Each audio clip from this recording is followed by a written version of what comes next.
college football is presented by the refreshing taste of Twisted Tea Hard Iced Tea. Please drink responsibly. And in part by Daisy Sour Cream. Introducing new Daisy Sour Cream Dips. I laugh every time we run these. There's more guys coming all night. It's usually like a lot of times. Welcome back to the AP Shore Stadium. We keep showing them, and they keep going. It is unbelievable. Holstein, And we are in the we are in the lead by 32 points now. 6'6", 215. And for Syracuse, they got a long way. Because I don't think they're not going to catch up us. That pass is tipped. Caught by Yarnell. First pass complete. Let's come and get his stats right here. As an attempt, a completion, and a catch. Yeah, I think in Pittsburgh, I think it's getting cold right now. So Hope was dressed up very warmly. Let's take a look at the hit here on Eli Holstein. Watch his right side of his head. Now, what was interesting about it is he goes, look, you can see, he goes into the huddle to call the next play. He's like, I got to go. Takes timeout. You tell he wasn't right. Trainers took him off. Let's hope it's just precautionary. And they don't need him in this game at this point. Harry told us when we went to break that he went right into the tent immediately when he got out there. It's a quick shot to 11, C.J. Lee.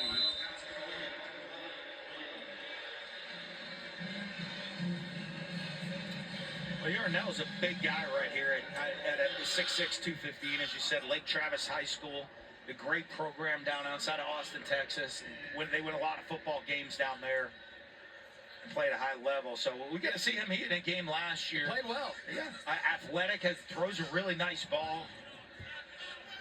By the way, this pit, quarterback room, Eli Holstein, Yarnell, Ty Diefenbach. Holstein's 6'4", Yarnell's 6'6", Diefenbach, 6'6". Pretty good basketball lineup when they go play pickup. Yarnell over the middle falls incomplete. Next, we asked Holstein that, we're like, could the quarterback room run 3-on-3 at any one of this? They said the coaches challenged them. They think the coaches would win. The coaches said they would win. You look at some of those cats. There's no chance that's happening. No, that's not. Coaches have no chance. Unless it's the young. They'll bite some ankles or some of those coaches trying to get after them and be tough and physical. All right, so here comes Ben Saul, school record, 13 consecutive kicks. This one from 57.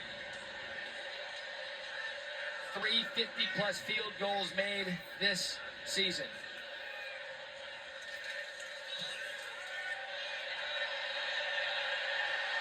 And it's good. Better Call Sauls, 14 in a row. What a legend on Legends Night. Look at the stash. He's got kicker swagger. Did he call? It looked like he banked it. No, that clear. Banked off the post. He's got 60 yards and he wants the record. I'm shocked he didn't do something to force the delay a game. That's $1 on Narduzzi. Let the guy get the record. $1. We met a young guy before the game. Young kid came out of the box, and the great thing about it said, hey, guess who his favorite player is on the roster? We're like, oh, it's got to be, Holstein. Who is it? Holstein? Is it Desmond Reed? No, Ben Sauls. Ben Sauls. I mean, just kicker. We've shown all the great players all night long. You know what he wants the claim of? He wants that spot on that all-time great roster. Yeah, bring the kicker spot. Put me in that with everybody else. Yeah, bring me back one night. Bring me back one night with my facial hair on, drinking an IPA in a pub in Pittsburgh. As we take a look at tonight's player spotlight. Brought to you by Lexus. Rasheem Biles. Our Lewis Riddick, defender in his own right here at Pitt. He'd be so proud of us right now, giving it to Rasheem Biles. Well, I mean, you know what? He started the defensive night with the pick six on Syracuse's first possession, and he's done it with sacks. He's gotten after pressures on the quarterback, the 12 tackles, fitting the run. But it's hard to almost pick defensively on this roster. This entire defense has been dominant. So are we agreed here now? First down, Kyle McCord to the outside. That's Emmanuel Ross. He's going to get past midfield. One play. Now with Coach speak right now, I'm going to tell you what. Coach Narduzzi's not going to be happy. He's going to be coaching them, saying, we got to make, you get on the field, you got to make plays. They got some backups in the game, but there's a standard we expect you to play to. You saw Biles there in the sidelines. Right, some of the starters are out. Kind of a depth game here for Pitt. McCord, he's still in it. He's still slinging. This time incomplete. Intended for Darrell Gill Jr. He's called chance man. But give me a chance, Coach. Give me a chance. We're in the stadium. I don't care what the score is. This is your chance. You're a chance man. Get on the field. Go show us what you can do in game. Does that work? They can talk you into it? Or do they go to their position? I'm saying, Coach, give me a chance. Here you go. You're a chance man. I'm going to give you a chance, man. Get on the field. Let's show what you can do. You better show. You better not let this team in the end zone here. Do you have any chance man memories from your days at Mississippi State, Florida? Those guys. I'll tell you what, we had the reunion last week. The 2014 team, that's right. You would have liked some of the stories last week about me and how nice I was to everybody, how much everybody loved me. I did get the great coach compliment. The greatest coach compliment. Coach, you were so hard on me. They're sitting there with their wife and kids. Yeah, this guy was so hard on me. And he drove me out of my mind so much. He made me the man I am. Yeah, that's ultimately, we had talked about that a couple of weeks ago. This McCord here, incomplete on 32. We talked about that a couple of weeks ago, the impact coaches can have on young people's lives.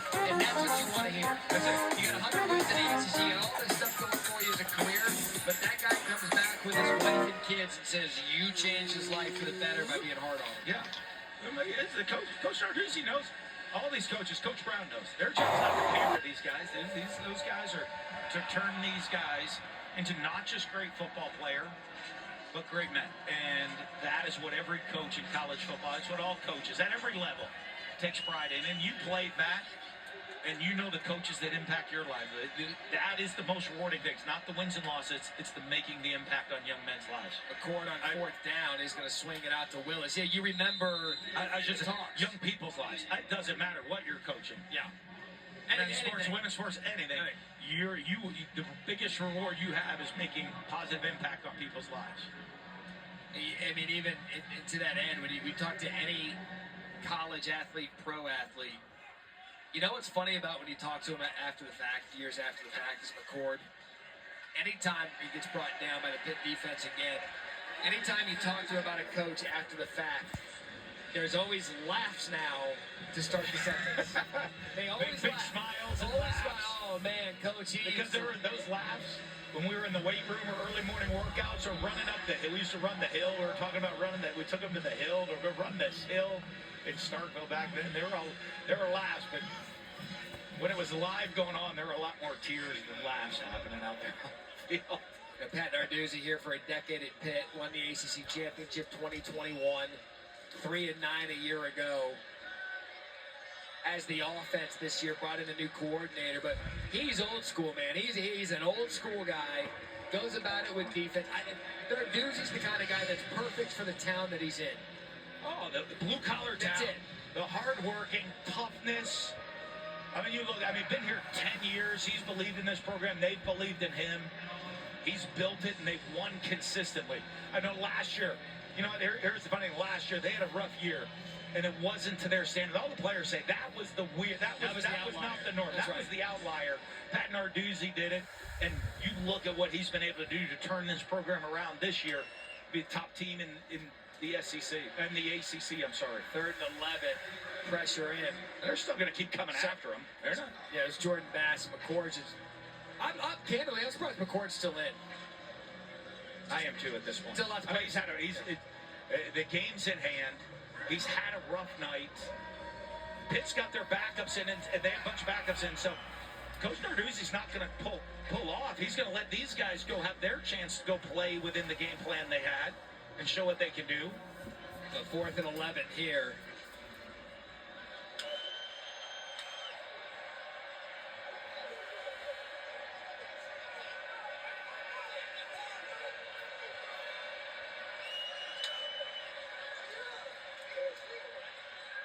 McCoy, that's a good shot for a first down. That was a strike to Dan Villari. Now Syracuse, now they're in the red zone. I'll give you guys some good coach humor. First and goal for Syracuse. Talking about 3 and 9 a year ago. So only a head coach to a head coach can say this. Mullen walks into our meeting yesterday with Pat Narduzzi, and he looks at it, they give each other a big hug, and he goes, "Oh, look, all of a sudden you know how to coach again." He forgot last year. Yeah, last year the Pittsburgh Panthers, they ended the season 3-9. They didn't have a good record at all. You don't forget. Listen, he coached as hard last year as he did this year, as he did the year before, as he will this week, as he did next week. I'll give you this. I told you this earlier. There's no one in the Pitt alumni, Pitt fan base, anywhere that wants to win this game more than Pat Narduzzi, and put more into winning this game than him. But the fans, they're like, oh, he forgot how to coach last year. They're terrible. The coach is awful. That was Dan Villari taking a direct snap. He has the defense. They got a young. They only returned 2 starters on defense this year. They had to develop a lot of the defensive players. They go and get Holstein out of the portal. They go and get Reed out of the portal. They built offense. They switch offensive coordinators. And now it's all cakes and pie. 6-0 is Villari again going to take the direct snap. Villari going to fight his way to the end zone now, for a touchdown, Syracuse. Touchdown, Syracuse. So again, they got a long way to go. And as a coach, on both sides, this game's at hand. What you want to see is guys out on the field competing. Just show me you're going to compete. If we talk about a chance, there's guys might not be starters, might not get tons of playing time. You're on the field. Show me you want to compete in the game of football. And that's what Fran Brown wants to see out of his guys. And I'll be honest, that's what Coach Pat Narduzzi wants to continue to see out of his Pitt players, even with a big league. Fran Brown's building the program. He's in year 1. He's a first-time head coach, DB's coach for Kirby Smart at Georgia. So he's trying to learn what his team is, who his team is when they're facing adversity, what kind of program he wants to build for Syracuse. Now we're in the lead by 41-13 Pitt. There's all those jerseys. There they all are. Fitzgerald finally gets NIL. What a great story. 31.